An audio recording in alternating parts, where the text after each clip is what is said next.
Namaste. This is Sampradana Charitable Trust, Mysore. On some other video, we have been discussing on meditation, passive meditation and scientific meditation.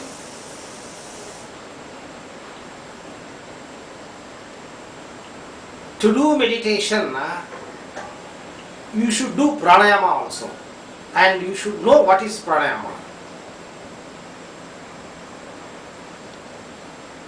Patanjali's yogic systems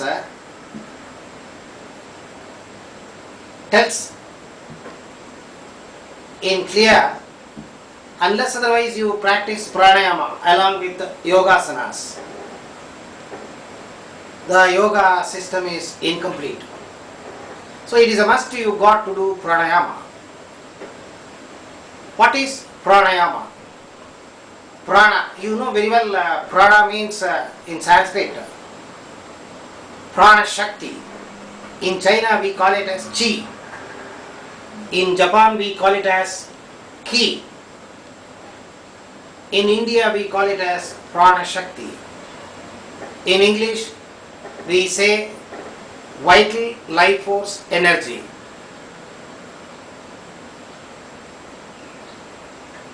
Vital life force energy is abundantly available in the cosmic field.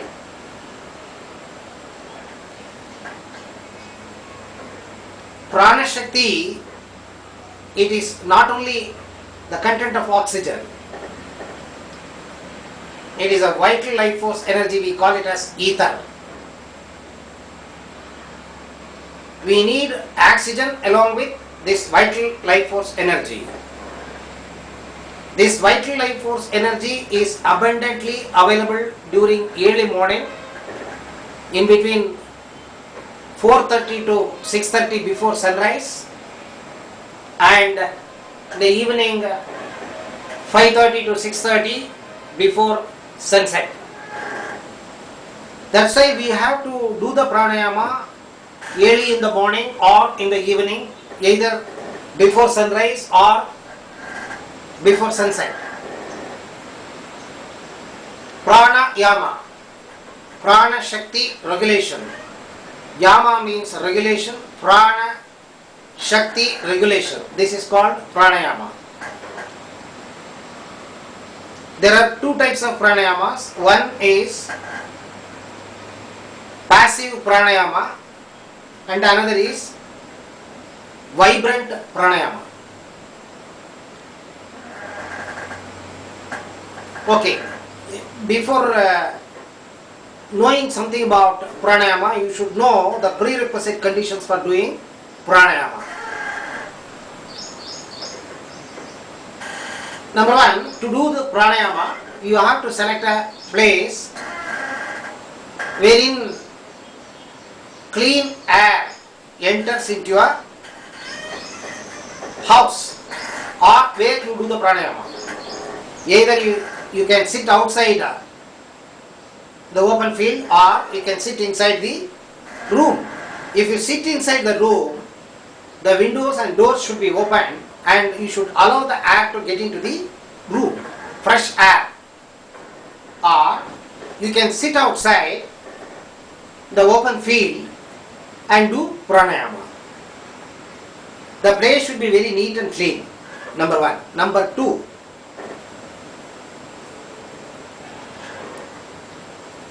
if it is in the early morning or in the evening, the stomach should be empty. You should not have consumed any solid food or liquid food. If you would have consumed liquid food, minimum half an hour to 1 hour should have been left. Or if you would have consumed solid food, minimum 2 hours, 2 to 2.5 hours time should be left. And regarding asanas, you know very well, to do meditation and pranayama, the basic asana is Padmasana. If you are unable to put Padmasana, you can put Siddhasana or Sukhasana. Even if you are unable to bend your knee, no, the ideal posture for doing this pranayama is either Padmasana or Vajrasana. Okay, I will show you how you have to put Vajrasana. Or even if you are unable to bend your knee, you can sit in the chair. The chair, either it should be a wooden chair or a plastic chair. Don't use steel chair.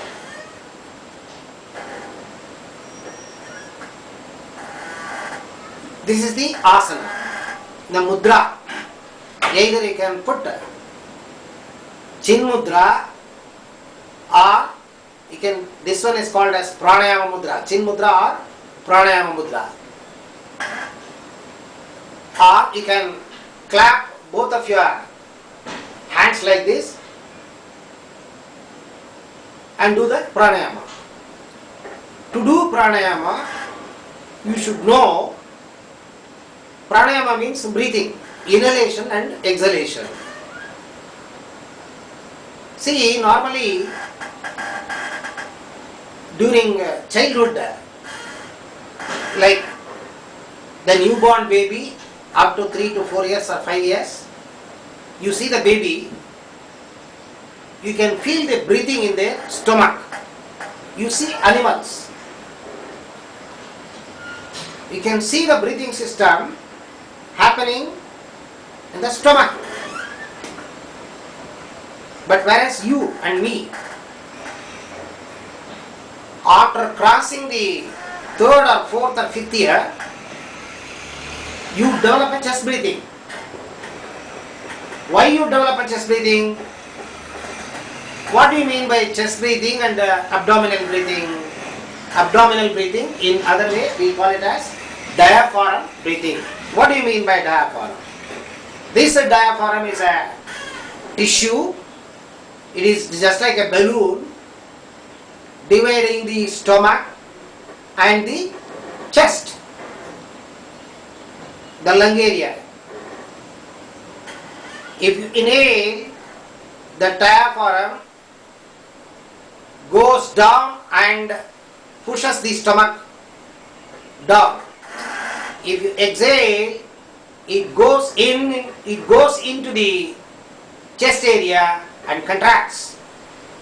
If you inhale, it expands, while you exhale, it contracts. But because of the bad habit of taking food, like the quantum of food what you consume in the childhood, and once you grow, automatically you consume more food than the quantity wanted. Automatically the diaphragm shrinks and it is attached to the chest now. It is not expanding. That is why you are doing the chest breathing. Once you learn the pranayama, slowly within a month's time your diaphragm gets activated and it becomes into normal breathing, diaphragm breathing. Why I have to do diaphragm breathing is, see, normally you take more quantum of food than wanted for the regular energy what you need for the day-to-day activity. Like that, you got to consume more prana shakti for your day-to-day activities.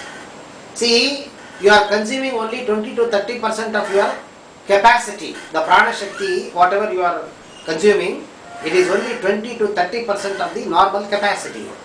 If you increase the capacity, automatically you become more vibrant, energetic, enthusiastic the whole day.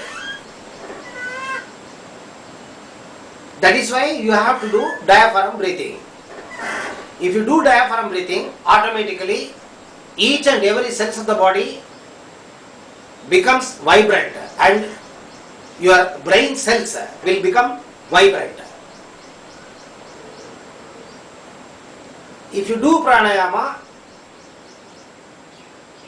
like you take a bath to cleanse your external body, the internal body cells and organs are get cleansed if you do pranayama. the toxins are being removed and the blood gets purified. The normal immune system gets aggravated. So these are all the pluses and this thing. But if you do pranayama, it has to be done in front of a trained master. It has to be done in front of a trained master. Don't do pranayama by seeing, by reading books and other this thing. Get trained through a well-trained yoga master. Because if you are unable to do proper pranayama, you develop side effects. So that it is very nice to attach to a guru who knows the pranayama very well and who practices himself for a longer period. As there is a time constraint in this video, I am going to tell something in detail in the next video. Thank you.